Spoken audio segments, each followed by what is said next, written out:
Hello everyone and welcome to my channel PB vlog. मेरा नाम है पल्लवित पिष्ट और आज की हम इस वीडियो में बात करने वाले हैं कि आप जब कनाडा आते हैं, स्पेशली सडबरी, क्योंकि सडबरी में मैं रहता हूं और इसके बारे में बहुत कम वीडियोस बनी हुई हैं।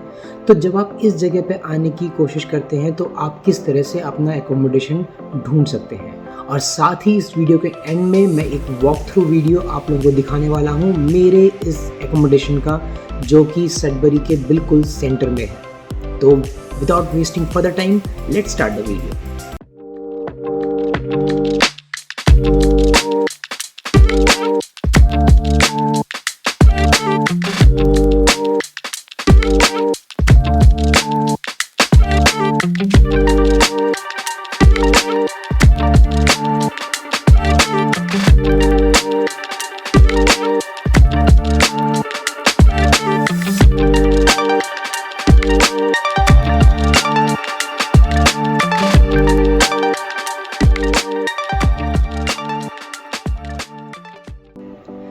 तो यार क्या होता है, जब आप इंडिया से पहली बार निकलने वाले होते हैं विदेश, तो सबसे पहली दिक्कत जो आती है वो आती है एकोमोडेशन को लेकर कि आप अपने लिए घर कैसे ढूंढेंगे, अपने लिए रूम कैसे ढूंढेंगे, रूम पार्टनर्स को लेकर बहुत सारे सवाल होते हैं, राइट।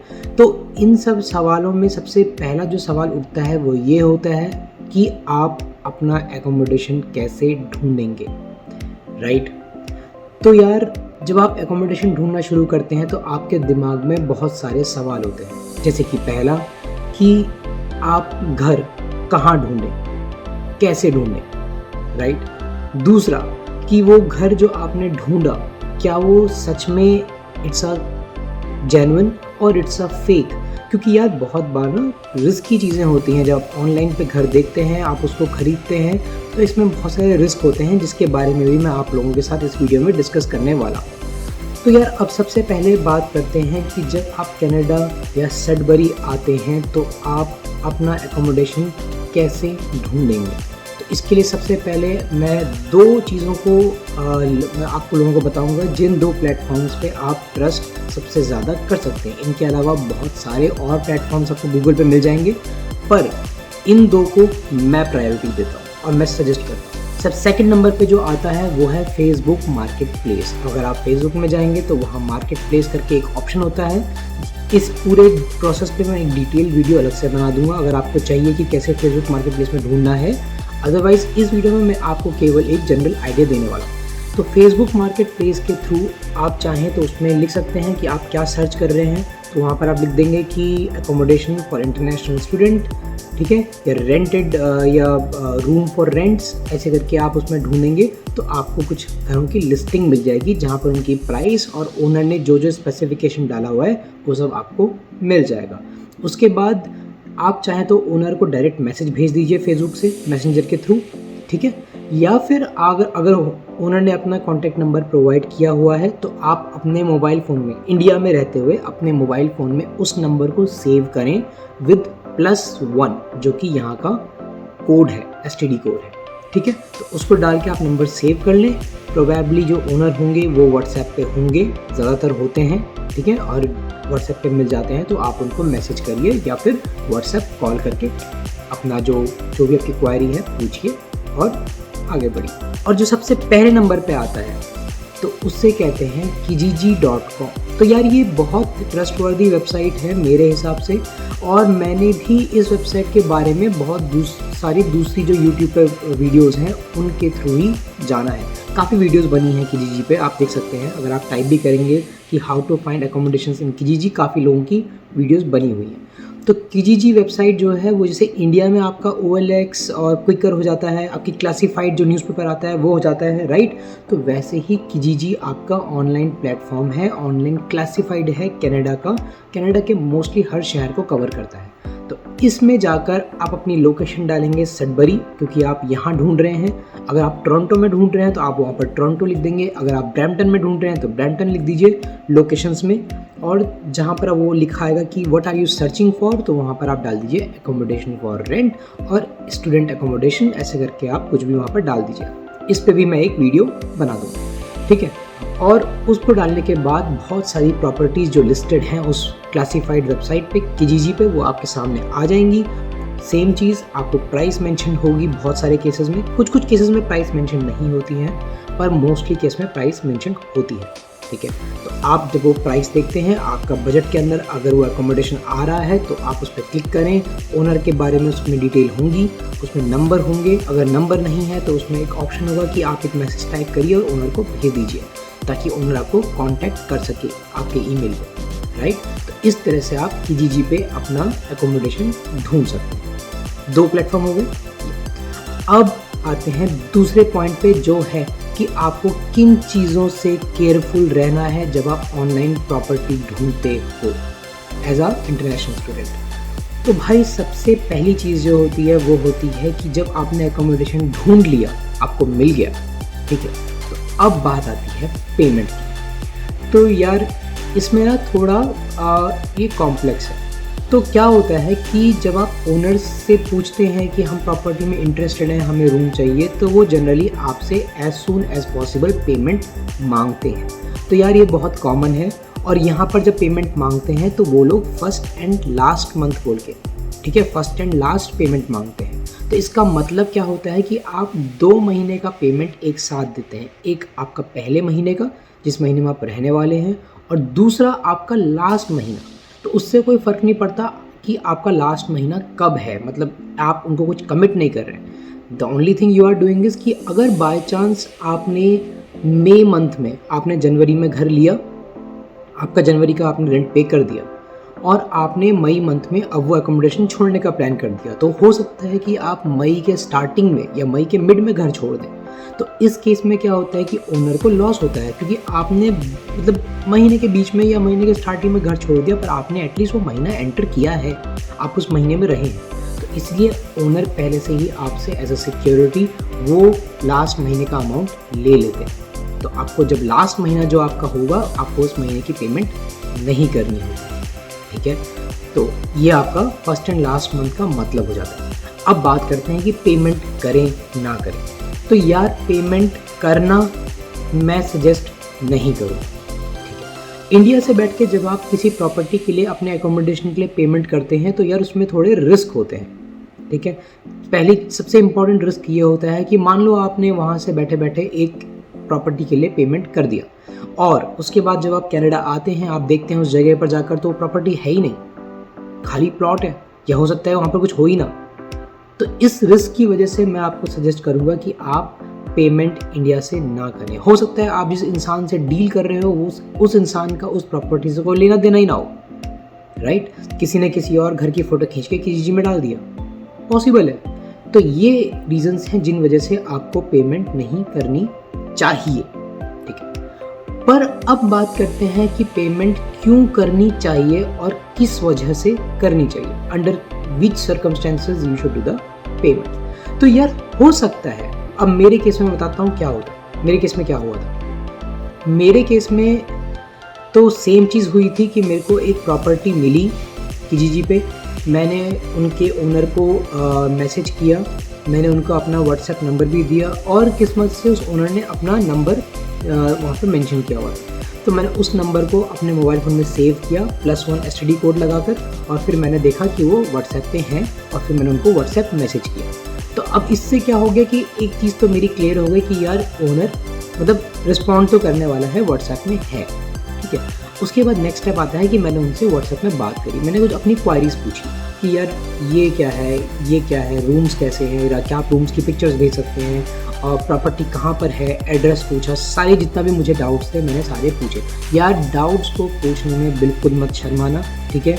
मेरा एक और एक्सपीरियंस था इस एकोमोडेशन के ओनर से, पहले किसी और से मैं बात कर रहा था, उनसे मैंने 2-3 क्वेश्चन पूछे कि आपने जो रूम की पिक्चर भेजी है वो मेरे को ठीक से समझ में नहीं आ रही है, क्या आप उस रूम की फ़ोटो या उस रूम का, मैंने बोले पूछा था, साइज़ आप मुझसे शेयर कर सकते हैं, डायमेंशंस, लेंथ कितनी है, ब्रेड्थ कितनी है। अब इससे मुझे क्या फ़ायदा था, अगर वो मुझे लेंथ एंड ब्रेड्थ बता देते हैं, रूम का डायमेंशन बताते, तो मैं अपना रूम प्लान कर पाता, क्योंकि मैं शेयरिंग ढूंढ रहा था कि शेयरिंग बेसिस पे अगर रूम मिल जाता तो मुझे सस्ता पड़ता। तो मैं शेयरिंग बेसिस पे ढूंढ रहा था। उन्होंने कहा कि ये रूम जो है शेयरिंग के लिए है, पर जब मैंने फ़ोटो देखी तो मुझे लगा बहुत कंजस्टेड हो जाएगा। तो मैंने उनसे क्वेश्चन पूछा कि भैया डायमेंशन मुझे भेज दीजिए ताकि मैं अपना डिसीजन ले सकूँ, मैं रूम प्लान करूँ और फिर आई विल टेल यू। पर मेरे कुछ क्वेश्चंस के बाद वो ओनर जो है इरिटेट हो गए and he started behaving as if, उन्होंने यहाँ तक ये मैसेज लिख दिया कि it's not like this that you are going to purchase my property, you are not going to purchase my property, so why are you asking all these details. तो यार ये कुछ साइन जो होते हैं ना, ये थोड़े सस्पिशियस होते हैं कि ओनर आपके क्वारीज को रिजॉल्व नहीं कर रहा है, ठीक है, और वो अब मतलब गुस्से में आ रहा है, ठीक है। तो ऐसे केस में फिर आप ऐसे ओनर से दूर रहिए, क्योंकि भरोसा नहीं, आज दिक्कत कर रहा है कल फिर दिक्कत करे, आपको क्लियर इन्फॉर्मेशन शेयर करने में उसको दिक्कत हो रही है, तो भाई कभी भी दिक्कत हो सकती है, राइट। तो अब देखो मेरे केस में मैंने ओनर को मैसेज किया एंड इस ओनर को, और मैंने इनको अपने डाउट्स लिखे एंड वेरी पेशेंटली इन्होंने मेरे डाउट का जवाब दिया। मेरे जितने भी क्वेश्चंस थे इन्होंने मेरे हर क्वेश्चन का जवाब क्लियरली बिल्कुल मेंशन करके दिया, एड्रेस शेयर किया, ठीक है। उसके बाद मैंने प्रॉपर्टी को कैसे ट्रस्ट किया, तो उसका सिंपल सा तरीका था, जब इन्होंने मुझे एड्रेस बताया तो यार मैं गूगल पे गया उस एड्रेस पे और मैंने स्ट्रीट व्यू खोल दिया। तो यार देखो क्या होता है कि गूगल में यहाँ कनाडा की ना सारी जगहों की, सारी स्ट्रीट्स का स्ट्रीट व्यू है, मतलब आप गूगल मैप में जाकर ऑन ग्राउंड बिल्कुल आप रोड पे चलते हुए देखेंगे और अपने चारों तरफ देख सकते हैं, ठीक है। तो वो स्ट्रीट व्यू यूज़ करके मैंने इस बिल्डिंग के एड्रेस पे गया और मैंने देखा कि हाँ, जो बिल्डिंग उन्होंने फ़ोटो में दिखाई है वो बिल्डिंग एग्जिस्ट करती है, ठीक है। तो इस तरह से मेरा और ट्रस्ट बढ़ गया था और इस तरह से मैं यहाँ का पेमेंट करने के लिए ऑलमोस्ट रेडी हो चुका था। बट फिर भी क्योंकि रिस्की, तो मैंने ऑनलाइन पेमेंट नहीं किया, ठीक है। जब मैं कनाडा पहुंचा तो कनाडा पहुंचने के बाद मैं इस एड्रेस के पास पे मैंने एक होटल लिया और उस होटल से मैं फिर यहाँ तक आया और मैंने इस बिल्डिंग को देखा, अंदर आके ओनर से बात करी, रूम्स देखे, तब मैंने फाइनलाइज किया कि मुझे ये एकोमोडेशन ठीक लग रहा है and it's exist and then I made the payment और इस तरह से मुझे रूम मिल गया। इस केस में यार रिस्क क्या होता है, रिस्क ये होता है कि मैंने क्या किया कि मैंने यहाँ आके पेमेंट किया, मैंने इंडिया से पेमेंट नहीं किया। पर अगर मैं सच बताऊँ तो मेरा जो रूम है इसको देखने के बाद मैं डर ज़रूर गया हूँ कि अगर मैं लेट करता, अगर ये रूम कोई और ले लेता तो शायद I would have been an like unlucky person. मुझे ये रूम मिला तो आई एम वेरी लकी। आप मेरा रूम इस वीडियो के एंड में जो मैं अपना वॉक थ्रू शो करने वाला हूँ उसमें आप मेरा रूम देख सकते हैं। So it's amazing, extremely spacious, और सबसे मस्त बात यह है कि इस रूम के आसपास लाइक इस एकोमोडेशन के आसपास सब कुछ है। It is centre part of Sudbury, इसको बोलते हैं हम ग्रेटर सडबरी, और यहाँ का जो बस ट्रांजिट है जिसे हम इंडिया में कहते हैं बस स्टेशन, वो इस बिल्डिंग से केवल 30 कदम की दूरी पर है। मतलब मैं निकलूँ, थोड़ा चलूँगा और यहीं पे मेन बस स्टेशन है लोकल, जहाँ से आपको सडबरी के हर कोने के लिए बस मिल सकती है। तो यार मैं बात कर रहा था कि रिस्क मेरे साथ क्या था। तो यार अगर मैं इंडिया से पेमेंट कर देता, अगर मैं ट्रस्ट कर पाता, अगर कोई मेरा जानने वाला यहाँ होता जो इस एकोमोडेशन को आके देख लेता, या मेरा कोई दोस्त या कोई ऐसा लिंक मेरे को मिलता जो यहाँ आके इसको वेरीफाई करता, तो यार मैं डेफिनेटली इंडिया से पेमेंट कर देता। तो यार अगर आप इंडिया से पेमेंट नहीं करते हैं तो बहुत हद तक चांस होते हैं कि आप एक अच्छी प्रॉपर्टी खो देंगे, ठीक है। पर अगेन ये आप सिर्फ तब करिएगा अगर आपका कोई जानने वाला कनाडा में या उस जगह पे रहता है जो एक बार जाके एटलीस्ट उसको वेरीफाई कर ले। अगर नहीं है कोई तो प्लीज़ डोंट टेक रिस्क, ठीक है। यहाँ पर वो केवल $400-500 होगा, पर आप जब इंडियन रुपीज़ में खर्च करोगे तो आपका 24 से 30 हज़ार या कभी कभार हो सकता है 50-60 हज़ार भी आपके लग जाए। और अगर आपको वो बिल्डिंग वहाँ पर नहीं दिखी तो भाई बहुत बुरा लगेगा, दिल से बहुत बुरा लगेगा, ठीक है। तो ये आपका थोड़ा सा रिस्क होता है, पर this also you can do. तो ये दो प्लेटफॉर्म्स हैं, एक हो गया फेसबुक मार्केट प्लेस, दूसरा हो गया किजीजी। इन दो प्लेटफॉर्म्स पे आप मोस्टली ट्रस्ट कर सकते हैं, क्योंकि अभी तक मैंने कोई ऐसा फेक एडवर्टाइजमेंट नहीं देखा। पर कभी कभार किस्मत ख़राब हो तो क्या कर सकते हैं, राइट। तो ये है दो तरीके जिनसे आप कनाडा में स्पेशली सडबरी में अपने लिए एकोमोडेशन ढूंढ सकते हैं। अगर आपको इससे ज़्यादा कुछ और जानकारी चाहिए, आपको कुछ और एकोमोडेशंस के बारे में जानना है, होता है बहुत बार लिस्टेड नहीं होते हैं इन वेबसाइट्स में, तो आप मुझे कमेंट कर दीजिए। मैं पूरी कोशिश करूँगा कि मैं आपके लिए और एकोमोडेशंस ढूँढूँ या मैं और लिंक्स ढूँढूँ जहाँ आप कॉन्टैक्ट कर सकते हैं, जहाँ से आप एकोमोडेशन ढूँढ सकते हैं। तो यार आज का इस टॉपिक मैं यहीं पे ख़त्म करता हूँ and let's see the walk through of my accommodation.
So guys, I hope आपको मेरा ये वीडियो आज का अच्छा लगा।